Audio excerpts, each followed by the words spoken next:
بسم الله الرحمن الرحيم نحمده سبحانه وتعالى ونشكره على جميع النعم التي أنعم علينا ونصلي ونسلم على حبيبنا مولانا محمد صلى الله عليه وسلم وبعد tweyongerayo mu maaso tweyongerayo ku topiki eyokubiri mu kitabo kyaffe ekya awwalul idaadi.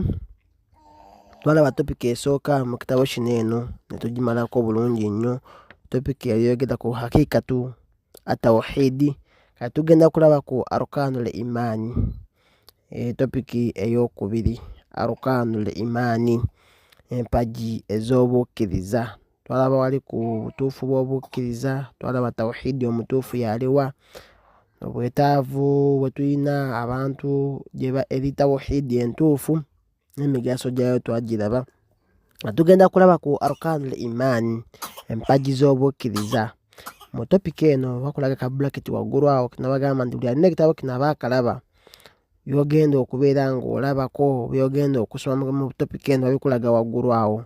Number 1 waliwo taarifu al imaani ma addaliilu. Tekulaba taarifu ya imaani, ekigambo imaani kitegeeza ki, ma addaliilu n'obujulizi obulaga ku makulu gaki ga imaani. Then number 2 tulabe halil imaani yaziidu wa yankusu ma addaliilu. Tulabe nti imaani erinnya n'ekendeera n'obujulizi bwayo tubeera nga tulaba lwaki imaani esobola okulinnya era imaani esobola okukendeera. Esobola okulinnya oba okukka. Number 3 tugamba nti arkanul imaani ma addaliilu, empagi ez'obukkiriza n'obujulizi ku nsonga eyo. Tutandise tugamba wano nti arkanul imaani, empagi ez'obukkiriza. Nagambo arkaanu ekigambo ekyo kiri jamu naye nga sinjula yakyo oba mufradu yakyo eba rukunu. Rukunu y'empagi ng'eri emu, arkaanu empagi nga nnyingi. Then tulaba wano nti almuraadu bil imaani, ekigambo imaani kitegeeza ki oba amakulu g'ekigambo al imaani. Tugamba nti al imaani fi lugha, al imaanu fi lugha, ekigambo imaanu mu lulimi oluwarabu nga gw'oba okyogera nti imaanu omuwarabu ategeera mu ki? Ekigambo imaanu tugamba nti huwa al iqrar, kitegeezaamu al iqrar. Okyogera omuwarabu ye ategeezaamu iqrar. Iqrar kitegeeza to declare oba declaration, oba osobola ogamba nti confirmation oba admission. Kale okubeera ng'omuntu akkiriza, okukkiriza oba okulangirira n'oyangirira ekintu nti mazima oba ithbaat, okubeera ng'ekintu okikakasaawo oba okinywezaawo. Oyinza okuba nga okoze omusango naye nga ne bakwabira mu kooti oba ne wabulawo obujulizi, gwe n'okola iqrar neweewaako obujulizi neweewaayo n'okkiriza nti nze nakikoze, gwe kennyini n'oba nga gwe mujulizi ate gwe weewaako obujulizi. So n'okukkiriza oyo yata iqrar mu luwarabu, okubeera nga othabata ensonga. Abasomako ku sharia sabalala abasaasira basoma ku bayita kanuuni al ithbaat. Kanuuni al ithbaat mulimu ebintu ebyo, amateeka agakasaawo omusango, nti mulimu okubeera ng'omuntu asobola okukola iqrar n'abeera nga yeewaako obujulizi ye kennyini, oba kwenda n'agamba nti naye nze tumuteekako haddi. Singa omuntu akola iqrar eyo natagyawukanako.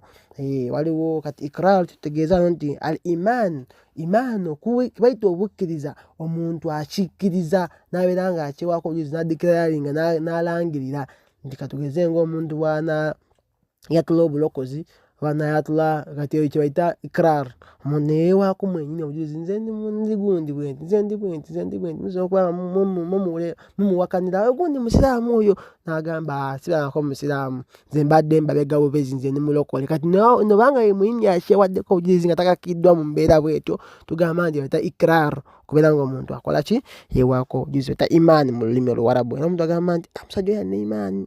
Imaani gye twogerako mu muwarabu ye kyategeeramu al iqrar. Then wa shar'an nabagamba nti likulli fanni rijaalu, balifanira banabasajja baayo. Kati abanakida ekigambo imaani bakitegeerako batya? Bakitegeera batya abanakida? So abaana usulu bagamba nti ekigambo kino shar'an mu sharia oba mu busiraamu ekigambo imaani bagamba nti qawlu billisaani wa itiqaadi bilqalbi wa amalu biljawaarihi. Agamba nti bo ekigambo imaani qawlu billisaani kigambo kyatulwa na lulimi, omuntu akyogera bwogezi nagamba nti amantu billah, nzikiriza Allah. Omuntu nayatula bwatozi nti ashhadu an la ilaha illallah, kyaita okukkiriza okwo ey'empagi.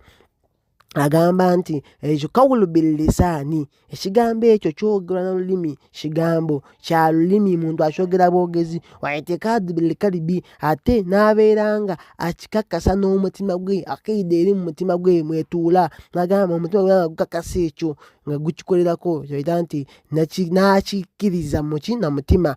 Akyogera na lulimi nakikkiriza na mutima, okukkiriza kuba muki mu mutima. Nabbi kiba yagamba nti al imaanu hahuna, yagamba bwatyo obukkiriza bubeera wano mu mutima. Then wa amal biljawaarihi, then byamaze okukkiriza n'omutima gwe, wa amal biljawaarihi, then nalyoka agoberezaako n'abikolerako n'ebiyungo bye. Bino ebiyungo nebikola obukkiriza tebulaga nti omuntu omukkiriza osobola okulaba bulabi bikolwa byakola nomanya nti oyo gundi mukkiriza, just byakola neeyisaaye. So wano tugamba nti qawlu billisaani ekigambo obukkiriza kigambo muntu akyatula ku lulimi lwe, wa itikaadi billisaani nakikkiriza mu mutima gwe, nakikakasa mu mutima gwe, wa amal biljawaarihi, then olwo nakikolerako n'ebiyungo ebirala nebikola ki nebigoberera. Kyakkiriza mu mutima gwe nti waba akkiriza nti ndi musiraamu, nolaba nga asaala, nolaba nga asiiba, biyita ebiyungo nga bigoberera ki kyakkiriza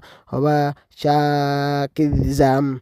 Then wa dalilu qawlu rasulullah sallallahu alaihi wasallam, n'obujulizi ku nsonga eyo kyekigambo ky'omubaka sallallahu alaihi wasallam kyabeera nga ayogera hadithi, yagamba nti al iman bid'un wa sab'una au bid'un wa sittuna shu'ba fa afdaluha qawlu la ilaha illallah wa adnaha imatatu liadha ani tariki wal haya'u shu'batu min al iman. Agamba wano nti nabbi waffe Muhammad yagamba nti al imanu bid'un, nti obukkiriza bulina ebitundu, obukkiriza kitundu, aye obukkiriza buteekulwamu sab'una au sittuna au bid'u wa sittuna shu'ba, nti bulimu emiteeko oba buteekulwamu ebitundu 7 oba 6. So hadithi egamba nti obukkiriza buteekulwamu ebitundu 7 oba bulimu ebitundu oba emiteeko 7 oba 6. Nagamba nti fa afdaluha, wabula ekitundu ekyasinza okuba ekyawaggulu ennyo, agamba nti qawlu la ilaha illallah, ekigambo la ilaha illallah, kigambo ogamba nti eryasinzibwa mutuufu okujjako Allah, yeri waggulu mu bitundu byonna ebyobukkiriza, ekyasinza okuba ekyenkizo, ekisinza okuba ekyawaggulu ennyo, kyagamba nti qawlu la ilaha illallah, muntu kukkiriza nti terikisinzibwa mu butuufu okujjako Allah. Wa adnaha imatatu liadha ani tariki, then ate ekitundu ekyasinza okuba ekyawansi mu bukkiriza kwe kubeera ng'omuntu ajjawo ekinakuwaza mu kkubo. Oba otambula nosanga amaggwa n'ogajjawo, nosanga ebikolondwa n'obijjawo, nosanga oli anyiziza eminyira awo mu kkubo n'ogijjawo, osanga oli atadde awo akazito bbi n'omugjawo. Bwebityo tugamba nti ekitundu ekyasinza okuba ekyawansi mu bukkiriza kwe kubeera ng'omuntu ajjawo ekinakuwaza mu kkubo. Wali haya'u shu'batu min al imaani, era agamba nti ensonyi kitundu ku bukkiriza, ensonyi kimu ku kitundu ky'obukkiriza, era omuntu omukkiriza asobola okulabira ku nsonyi ze nti gundi oyo nga alina ensonyi, tugamba nti gundi alina obukkiriza. So tugamba nti wali haya'u, era ensonyi kitundu ku bukkiriza. Netugamba wano nti wal imaanu yaziidu bitaa wa yankusu bilma'asiya, imaani tuyita obukkiriza bulinnya bitaa, nakugondera Allah tabaraka wa ta'ala. Omuntu gyakoma omugondera imaani gyekoma okulinnya.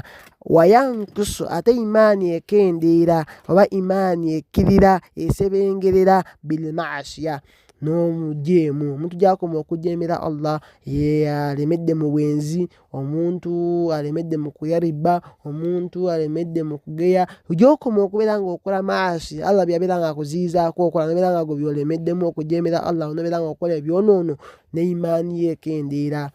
Nabbi era hadithi nyingi nnyo yayogera ku nsonga ey'omuntu tasobola kubeera nga mukkiriza ebbanga lyamala kati nga mukubba Allah akwambulamu obukkiriza bwo, mu kwenda Allah akugyamu obukkiriza bwo n'osigala awo tolina ky'olimu. So kati wano kyategeeza nti imaani gy'olaba eyo erinnya gy'okoma okugondera Allah n'okuteekamu okukola amateeka ge imaani yo yeeyongera. Ate gy'okoma okubeera nga ojeemera Allah ng'okola maasi ng'omujeemera okola ebyonoono imaani yo ekendeera. So agamba nti qala Allahu ta'ala, Allah tabaraka wa ta'ala agamba mu Qur'ani eyo suratu Anfal yagamba aya 2 yagamba nti yagamba nti innamal mu'minuuna alladhiina idhaa dhukira Allahu wajilat qulubuhum wa idhaa tuliyat alayhim ayatuhu zaadathum iimaanan wa ala rabbihim yatawakkaluun.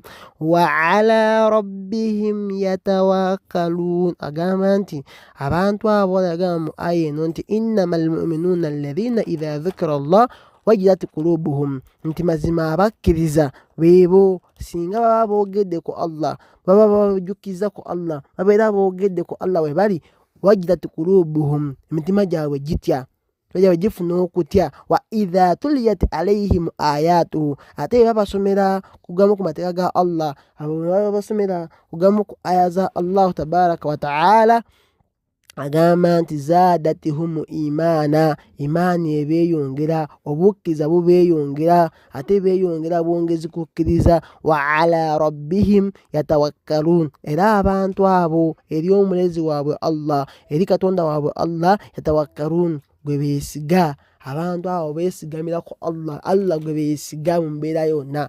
Bagamba abakkiriza nti abakkiriza beebo nti singa babeera boogedde ku Allah we bali, emitima gyabwe gifuna okutya. Ate singa basomera amateeka ga Allah ayaati ze, abantu abo beeyongera imaani, beeyongera bukkiriza. Ate n'agamba nti wa ala rabbihim yatawakkaluun, era abantu abo abakkiriza eri omulezi waabwe Allah gwe beesigamira. Katusooke tukoma awo, tujja kumalirizayo kapaati kano insha Allah tabaraka wa ta'ala nga tudda ku arkaanul imaan ya 6 wa daliluha, tujja kulaba empagi z'obukkiriza 6 n'obujulizi bwazo insha Allah.